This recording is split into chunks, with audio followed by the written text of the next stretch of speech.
तू ऐसा खानदान से होबे आ हमरा घर में आ जेबे। अच्छा हमहू ना जाना हाली रे कि ऐसा घर में हमार शादी हो जात रे बुढ़वा। अबे तो बेटा के तोर सब नटी बड़ा निकाल दे।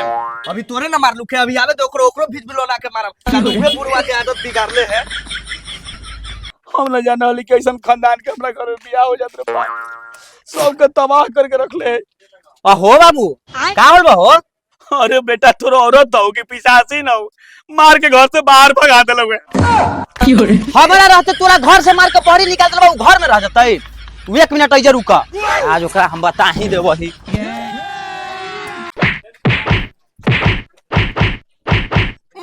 मार बेटा आज। अरे कहाँ भागी थे? आओ मारबे ना, पता चल गलो कौन मर्द के बेटा है। अच्छा वाह बेटा आज तू कलेजा ऊंचे कर दिले। मर गया मादर।